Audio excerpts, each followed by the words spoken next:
வணக்கம். புல்லட் 50 செய்திகளை வழங்குவதற்காக நான் லாவண்யா ஸ்ரீராம். நான் பாலுவேல் சக்கரவர்த்தி. தொடர்ந்து செய்திகளை பார்க்கலாம். நாடு முழுவதும் இளநிலை மருத்துவ படிப்புகளுக்கான நீட் தேர்வு இன்று பிற்பகலில் நடைபெறுகிறது. MBBS, BDS ஆகிய படிப்புகளுக்கான இந்த தேர்வை 18 லட்சத்திற்கும் அதிகமானோர் எழுதியுள்ளனர். தமிழ், ஆங்கிலம், இந்தி உட்பட 13 மொழிகளில் நாடு முழுவதும் 543 நகரங்களிலும் வெளிநாடுகளில் 14 நகரங்களிலும் தேர்வு நடத்தப்படுகிறது. தமிழகத்தை பொறுத்தவரை 18 நகரங்களில் நீட் தேர்வு நடைபெற உள்ள நிலையில் 1,42,000 மாணவர்கள் பங்கேற்கின்றனர்.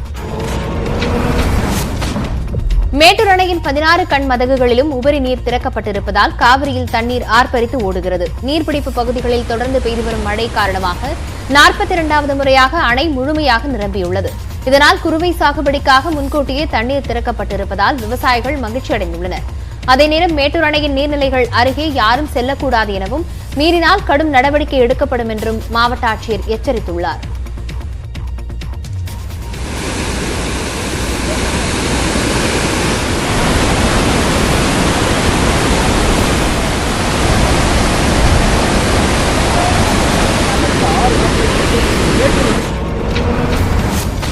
குடியரசு துணைத் தலைவர் தேர்தலில் பாஜக கூட்டணியின் வேட்பாளராக மேற்குவங்க ஆளுநரான ஜெகதீப் தன்கர் அறிவிக்கப்பட்டுள்ளார். டெல்லியில் நடைபெற்ற பாஜக ஆட்சிமன்ற குழு கூட்டத்திற்கு பிறகு இந்த அறிவிப்பு வெளியாகியுள்ளது. புதிய குடியரசு துணைத் தலைவருக்கான தேர்தல் வரும் 6ஆம் தேதி நடைபெறவிருப்பதை அடுத்து மேற்குவங்கத்தின் ஆளுநர் பதவியை ஜெகதீப் தன்கர் விரைவில் ராஜினாமா செய்வார் என எதிர்பார்க்கப்படுகிறது. குடியரசுத் தலைவர் தேர்தல் தொடர்பாக விவாதிக்க அதிமுக MLA-க்கள் கூட்டம் அக்கட்சியின் இடைக்கால பொதுச் செயலாளர் எடப்பாடி பழனிசாமி தலைமையில் இன்று நடைபெற உள்ளது. அதிமுக தலைமை அலுவலகம் சீல் வைக்கப்பட்டுள்ளதால் அடையாறில் உள்ள கிரவுன் பிளாசா நட்சத்திர விடுதியில் MLA-க்கள் கூட்டம் நடைபெற உள்ளது. இதில் பாஜக கூட்டணியின் குடியரசுத் தலைவர் வேட்பாளரான திரௌபதி முர்முவுக்கு வாக்களிப்பது குறித்து ஆலோசிக்கப்பட உள்ளது. குடியரசுத் தலைவர் தேர்தல் தொடர்பாக விவாதிக்க திமுக MLA-க்கள் கூட்டம் இன்று நடைபெறுகிறது. முதலமைச்சரும் திமுக தலைவருமான ஸ்டாலின் கொரோனா தொற்று காரணமாக இந்த கூட்டத்தில் பங்கேற்க மாட்டார் என கூறப்படுகிறது. எனவே சென்னை அண்ணா அறிவாலயத்தில் நடைபெறவுள்ள MLA-க்கள் கூட்டத்திற்கு நீர்வள அமைச்சரும் திமுக பொதுச் செயலாளருமான துரைமுருகன் தலைமை வகிக்க உள்ளார். எல்லை பிரச்சினை தொடர்பாக இந்தியா மற்றும் சீனா இடையே இன்று 16வது கட்ட பேச்சுவார்த்தை நடைபெறுகிறது. இரு நாடுகளுக்கும் இடையே கிழக்கு லடாக் பகுதியில் நிலவும் எல்லை பிரச்சினைக்கு பேச்சுவார்த்தை மூலம் தீர்வு காண பரஸ்பரம் நடவடிக்கை மேற்கொள்ளப்பட்டு வருகிறது. இந்நிலையில் கிழக்கு லடாக் பகுதியில் இருந்து படைகளை திரும்பப் பெறுவது தொடர்பாக சுஷுல் மால்டோ பகுதியில் இன்று பேச்சுவார்த்தை நடைபெறுகிறது. அதில் இந்திய ராணுவ தரப்பில் ராணுவ கமாண்டர் செங்குப்தா பங்கேற்பார் என்று கூறப்படுகிறது. குஜராத்தில் கனமழை தொடரும் நிலையில் பல முக்கிய தேசிய நெடுஞ்சாலைகள் கடுமையாக சேதமடைந்துள்ளன. குறிப்பாக வாபி சில்வாசா தேசிய நெடுஞ்சாலை முழுமையாக சரிந்து குண்டும் குழியுமாக காட்சியளிக்கிறது. இதனால் அந்த வழியாக செல்லும் வாகன ஓட்டிகள் கடும் இன்னலுக்கு ஆளாகியுள்ளனர். આ રોડ મેન વાપી 4 રસ્તાથી લઈને સિલવાસ જઈ રહ્યો છે. એની હાલત જોઈને એવું લાગી રહ્યું છે કે રોડ પર ખાડા નથી પણ ખાડામાં રોડ આવી ગયો છે. આમાં સરકારી તંત્રની પોલ ખુલી રહી છે. દર વર્ષે વરસાદ આવતાની સાથે આ રોડ ઉપર આ પરિસ્થિતિ સર્જાઈ છે. તો છતાં ராஜஸ்தான் மாநிலத்தில் ஸ்ரீகங்கா நகர் மாவட்ட ஆட்சியரின் வாகனம் சுரங்கப்பாதையில் தேங்கிய நீரில் சிக்கியது. மாநிலத்தில் பெய்து வரும் தொடர் மழை காரணமாக தாழ்வான பகுதிகளில் மழைநீர் வடியாமல் தேங்கி நிற்கிறது. இந்நிலையில் அங்குள்ள சுரங்கப்பாதை வழியாக சென்ற மாவட்ட ஆட்சியரின் வாகனம் குளம் போல் தேங்கியிருந்த நீரில் சிக்கியது. இதனை கண்ட பகுதி மக்கள் நீரில் இறங்கி மிதந்து கொண்டிருந்த காரை தள்ளி தரைப்பகுதிக்கு கொண்டு வந்தனர்.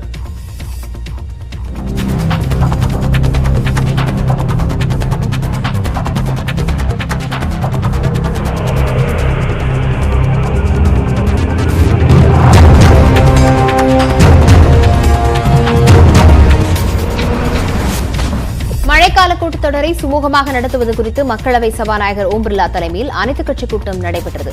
நாடாளுமன்ற வளாகத்தில் நடந்த கூட்டத்தில் பல்வேறு அரசியல் கட்சிகளின் நாடாளுமன்ற குழு தலைவர்கள் பங்கேற்றனர். அப்போது அக்னிபத், வேலைவாய்ப்பின்மை, விவசாயிகள் பிரச்சினை உள்ளிட்டவை குறித்து விரிவான விவாதம் நடத்த வேண்டும் என காங்கிரஸ் கட்சி தரப்பில் வலியுறுத்தப்பட்டது.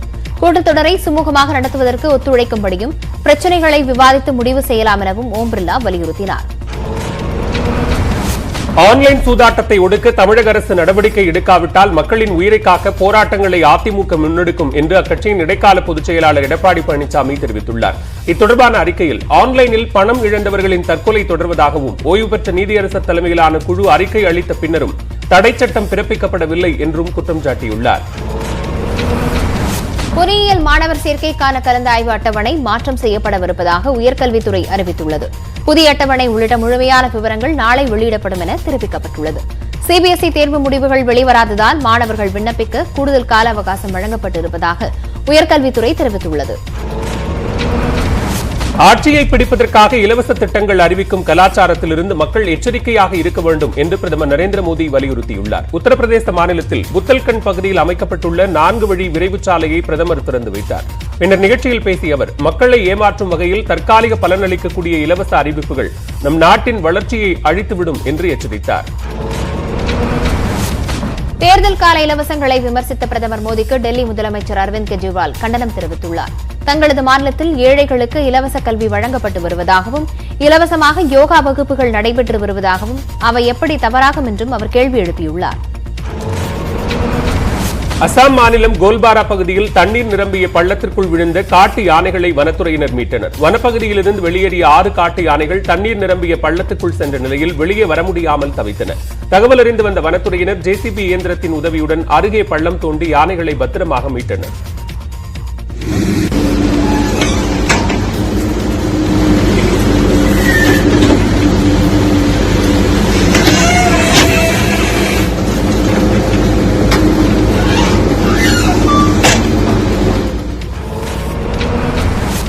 கோதாவரி ஆற்றில் ஏற்பட்டுள்ள வெள்ளப்பெருக்கால் புதுச்சேரியின் ஏனாம் பிராந்தியத்தில் 3000க்கும் மேற்பட்ட குடியிருப்புகளை வெள்ளநீர் சூழ்ந்துள்ளது. ஆந்திரா, தெலங்கானா, மகாராஷ்டிராவில் பெய்து வரும் கனமழையால் கோதாவரி ஆற்றில் வெள்ளப்பெருக்கு தொடர்ந்து அதிகரித்து வருகிறது. இதனால் ஏனாம் பிராந்தியத்தில் தவுலேஸ்வரம், பாலயோகி நகர், குரு கிருஷ்ணாபுரம், பரம்பேட்டா உள்ளிட்ட இடங்களில் 3000க்கும் மேற்பட்ட வீடுகள் வெள்ளநீரில் மிதக்கின்றன. குடியிருப்புகள் வெள்ளத்தில் தத்தளிப்பதால் ஆயிரக்கணக்கானோர் படகுகளில் மீட்கப்பட்டு நிவாரண முகாம்களில் தங்க வைக்கப்பட்டுள்ளனர்.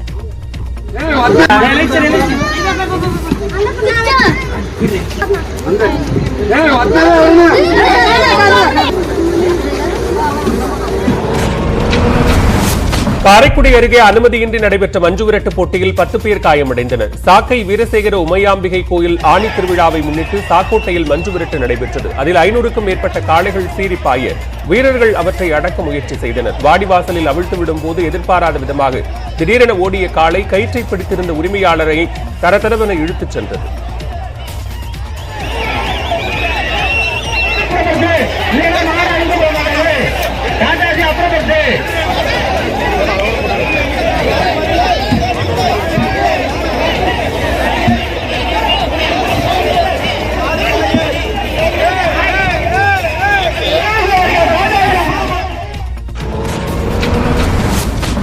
கிருஷ்ணகிரி மாவட்டம் ஒசூர் அருகே வீட்டின் முன்பு நிறுத்தி வைக்கப்பட்டிருந்த புல்லட் பைக்கை இருவர் திருடிச் சென்றுள்ளனர்.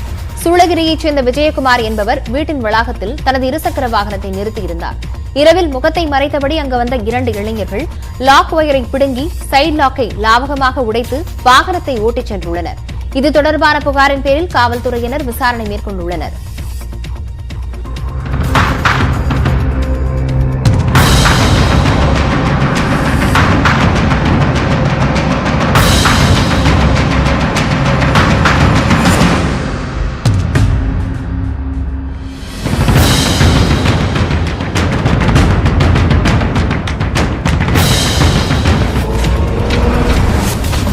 தேனி மாவட்டம் ஆண்டிப்பட்டியில் 75 நிமிடங்களுக்கு தொடர்ந்து 2 கைகளிலும் சிலம்பம் சுழற்றி பள்ளி மாணவர்கள் அசத்தினர். 75வது சுதந்திர தினத்தை முன்னிட்டு இந்த சாதனை முயற்சி முன்னெடுக்கப்பட்டது. அதில் பல்வேறு பள்ளிகளைச் சேர்ந்த 75 மாணவ மாணவிகள் சீருடைகளை அணிந்து 75 நிமிடங்கள் 75 நொடிகளுக்கு சிலம்பம் சுழற்றினர். இந்த சாதனையை அங்கீகரித்து Kalam book of world record சார்பில் பாராட்டு சான்றிதழ் வழங்கப்பட்டது.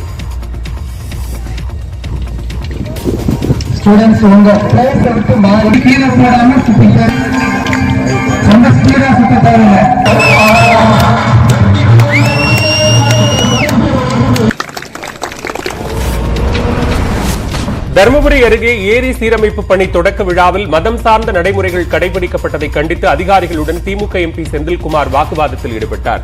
ஆலாபுரம் ஏரியை சீரமைக்கும் பணிக்கான தொடக்க நிகழ்ச்சியில் இந்து முறைப்படி மந்திரங்கள் முழங்க பூஜை நடைபெற்றது. அப்போது நிகழ்ச்சியில் பங்கேற்க வந்த எம்பி செந்தில்குமார், கிறிஸ்தவர்கள், இஸ்லாமியர்கள் போன்ற மற்ற மதத்தவர்கள் இல்லாத நிலையில் இந்து முறைப்படி மட்டும் பூஜை நடைபெறுவது ஏன் என்று கேள்வி எழுப்பினார்.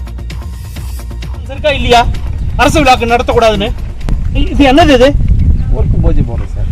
எந்த இதுல மத்த மதம்லாம் எங்க? கிறிஸ்டியன் எங்க? முஸ்லிம் எங்க? திராவிட கழகத்தை இவங்க சேர்ந்தவங்க எங்க, மதம் இல்லாதவங்க எங்க எங்க இருக்காங்க? கூப்பிடுங்க சார். இது எல்லாருக்குமான ஆட்சி, இது திராவிட மாடல் ஆட்சி, இது மத்த மாதிரி இது கிடையாது. கவர்மெண்ட் ஆபீசர் உங்களுக்கு தெரியாதா சார்? உங்களுக்கு தெரியுமா தெரியாதா? தெரியுமா? இந்த ஊர்ல இவங்க மட்டும் தான் இருக்காங்களா? எதுக்கு வந்து ஒரு இது இந்து மதத்தை சார்ந்து இங்க பண்றீங்க? திருவண்ணாமலையில் பல்வேறு பகுதிகளில் மேற்கொண்ட சோதனையின் போது கிடைத்த 11,000 லிட்டர் கள்ளச்சாராயம் தரையில் ஊற்றி அழிக்கப்பட்டது. இது தொடர்பான தகவலின் பேரில் தட்டரணை, ஆத்திப்பாடி மற்றும் கல்லாட்டூர் புதூர் உள்ளிட்ட வனப்பகுதிகளில் காவல்துறையினர் சோதனையில் ஈடுபட்டனர். அதில் 11,000 லிட்டர் கள்ளச்சாராயம், 55 லிட்டர் எரிசாராயம் மற்றும் 70 லிட்டர் நாட்டுச்சாராயம் ஆகியவை பறிமுதல் செய்யப்பட்டன. இது தொடர்பாக 3 பேரை காவல்துறையினர் தேடி வருகின்றனர்.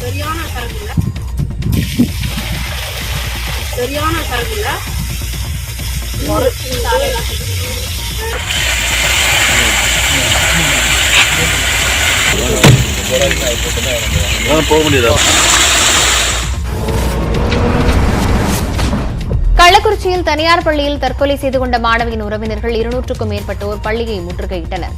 கனியாமூர் சக்தி மெட்ரிக் மேல்நிலைப்பள்ளி விடுதியில் தங்கி பயின்று வந்த 12ஆம் வகுப்பு மாணவி ஸ்ரீமதி தற்கொலை செய்து கொண்டதாக கூறப்படுகிறது. ஆனால் மாணவியின் மரணத்தில் மர்மம் இருப்பதாகவும் பள்ளி நிர்வாகத்தின் மீது நடவடிக்கை எடுக்க வலியுறுத்தியும் மாணவியின் குடும்பத்தினர் கள்ளக்குறிச்சியில் சாலை மறியலில் ஈடுபட்டனர். தடுப்புகளை தாண்டி பேரணியாக செல்ல முயன்றவர்கள் காவல்துறையினரின் பேச்சுவார்த்தையை ஏற்று போராட்டத்தை கைவிட்டனர்.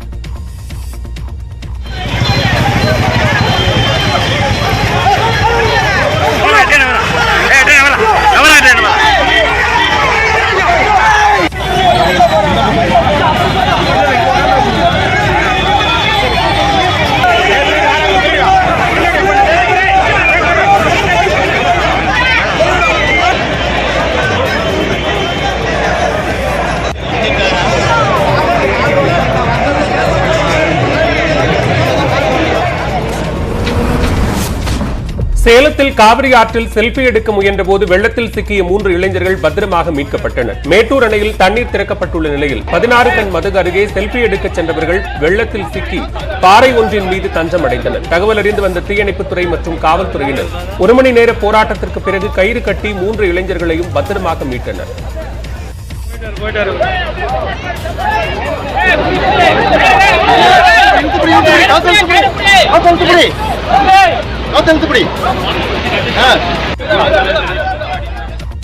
இதனிடையே கரூர் மாவட்டம் மாயனூர் காவிரி கதவணை அருகே காவிரி வெள்ளத்தில் சிக்கிக் கொண்ட கல்லூரி மாணவி உள்ளிட்ட 3 பேரை பலூன் படகு மூலமாக 1 மணி நேர போராட்டத்திற்கு பின்னர் தீயணைப்புத்துறையினர் மீட்டனர். கோட்டபய ராஜபக்ச 15 நாட்கள் மட்டுமே சிங்கப்பூரில் தங்க அனுமதி அளித்துள்ளதாக நாட்டு அரசு தெரிவித்துள்ளது. சிங்கப்பூரில் ராஜபக்ச தங்குவதற்கான கால அவகாசத்தை நீட்டிக்க அதிகாரிகள் மறுத்துவிட்டதாக கூறப்பட்டுள்ளது. அவர் இந்தியாவில் புகலிடம் கேட்டதாகவும் அதற்கு மறுப்பு தெரிவித்துவிட்ட இந்தியா இலங்கை மக்களுக்கு எதிரான நடவடிக்கைகளை மேற்கொள்ள முடியாது என்று கூறிவிட்டதாகவும் தகவல்கள் தெரிவிக்கின்றன. காரைக்குடியில் பிரபல ஜவுளி கடையில் ஆடி தள்ளுபடி விற்பனை தொடங்கிய நிலையில் அதிகாலை முதலே ஏராளமான பெண்கள் பட்டுப்புடவைகளை வாங்கிச் சென்றனர். காரைக்குடியில் உள்ள திருமண மண்டபத்தில் ஆடிப்பிறப்பை முன்னிட்டு 20 முதல் 60% தள்ளுபடியில் பட்டுப்புடவைகள் விற்பனை நடைபெற்றது. இதனையடுத்து சென்னை, திருச்சி, புதுக்கோட்டை மற்றும் சுற்றுவட்டார கிராமங்களில் இருந்து குடும்பத்துடன் குவிந்த பெண்கள் பட்டுச்சேலைகளை அள்ளிச் சென்றனர்.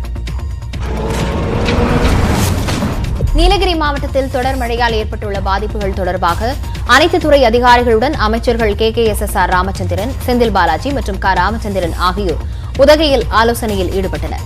பின்னர் செய்தியாளர்களிடம் பேசிய அமைச்சர் ராமச்சந்திரன் முன்னெச்சரிக்கை நடவடிக்கைகளால் சேதங்கள் குறைக்கப்பட்டிருப்பதாக கூறினார். வீடு தான் குடிசை இடிஞ்சிருக்கு, 61 வீடு வந்து பகுதியா அது இடிஞ்சிருக்கு. அதுக்குரிய பணமும் நாங்கள் கொடுக்க போகிறோம். இது இவங்களுக்கு கூறாமல் என்ன பண்ணுறோன்னு இப்போ நாங்கள் 2-3 இடத்த பார்க்கும்போது அந்த சரிவில் தான் அந்த வீடு இருக்கு. அங்கே நம்ம கவர்மெண்ட்லேருந்து வீடு கட்டினாலும் கட்ட முடியாது. அவங்களும் வீடு கட்டாலும் வருஷம் இதே மாதிரி வெளியே போகிற மாதிரி தான் இருக்குது. அதனால் குடிசை மாற்று வாரியம் மூலமாக வீடு கட்டி அவர்களுக்கு உரிய அந்த இடம் கொடுக்க வேண்டிய பணியும் நாங்கள் செய்யவிருக்கிறோம். திமுகவிற்கு EPS, OPS ஆகிய 2 பேருமே ஒன்றுதான் என அக்கட்சியின் பொதுச் செயலாளர் துரைமுருகன் தெரிவித்துள்ளார். வேலூர் புதிய பேருந்து நிலையத்திலிருந்து சென்னைக்கு பேருந்து சேவையை தொடக்கி வைத்த பின் செய்தியாளர்களிடம் பேசிய அவர் அதிமுக அலுவலகம் சீல் வைக்கப்பட்டது தொடர்பான கேள்விக்கு பதிலளித்தார். அலுவலகத்துக்கு சீல் வைத்த சம்பவம் திமுக மறைமுகமாக பன்னீர்செல்வத்துக்கு உதவுகிறது. எங்களுக்கு பன்னீர்செல்வமும் ஒன்று தான், எடப்பாடி ஒன்று தான். எங்களுக்கு எதிர்கட்சியில் அவங்க இருக்காங்க, தவிர எங்களுக்கு யாரும் அவங்க தனிப்பட்ட தயவு எங்களுக்கு தேவையில்லை. தேவைப்படுகிற அளவுக்கும் திமுக இல்லை. சென்னையில் கவர்ச்சிகரமான விளம்பரங்கள் மூலமாக 53 கோடி ரூபாய் மோசடி செய்த தனியார் நிறுவன அதிபர்களின் வீட்டை பாதிக்கப்பட்டவர்கள் முற்றுகையிட்டனர். கோடம்பாக்கம் ஆற்காடு சாலையில் விநாயகர் என்டர்பிரைசஸ் என்ற நிறுவனம் அமைந்துள்ளது. அதில் 1 லட்சம் ரூபாய் முதலீடு செய்தால் 1 கிராம் தங்க நாணயம் தருவதாகவும் வாடிக்கையாளர்களை சேர்த்து விடுவோருக்கு கூடுதலாக தினமும் 3000 ரூபாய் வழங்கப்படும் என்றும் கூறியுள்ளனர். அதனை நம்பி பலர் முதலீடு செய்த நிலையில் உரிமையாளர்கள் தலைமறைவாகியுள்ளனர்.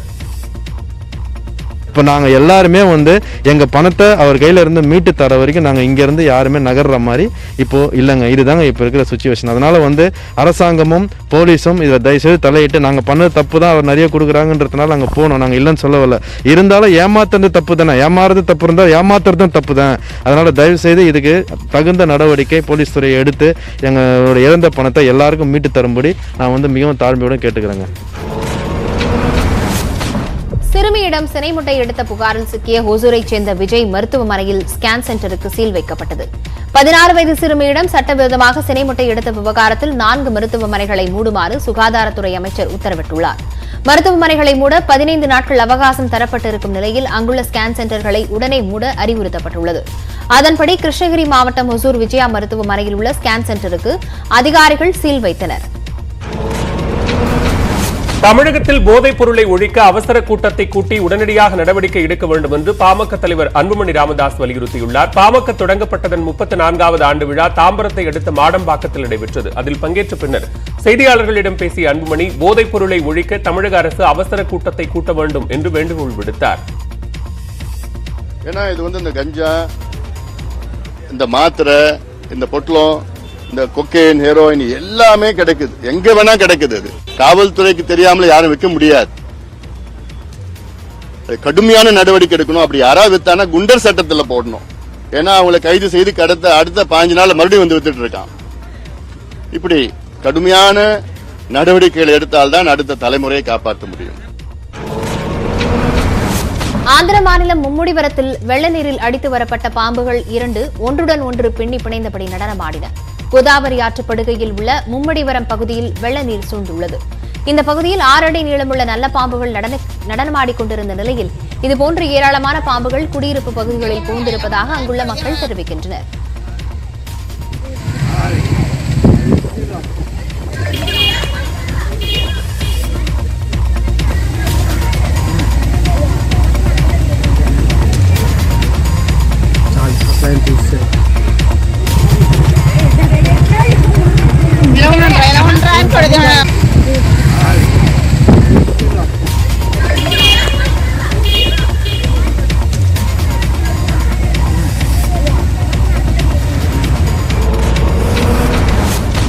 நாகை மாவட்டம் வேதாரண்யம் அருகே மினி வேன் மோதி இருசக்கர வாகனத்தில் சென்ற நபர் தூக்கி வீசப்பட்ட சிசிடிவி காட்சி வெளியாகியுள்ளது. திருத்துறைப்பூண்டி வேதாரண்யம் நெடுஞ்சாலையில் ரவி என்பவர் தனது இருசக்கர வாகனத்தில் சென்று கொண்டிருந்தார். அப்போது அவரை முந்திச் செல்ல முயன்ற மினி வேன் இருசக்கர வாகனத்தின் மீது உரசியது. இந்த விபத்தில் ரவி படுகாயமடைந்த நிலையில் அருகே இருந்தவர்கள் அவரை மீட்டு மருத்துவமனையில் அனுமதித்தனர்.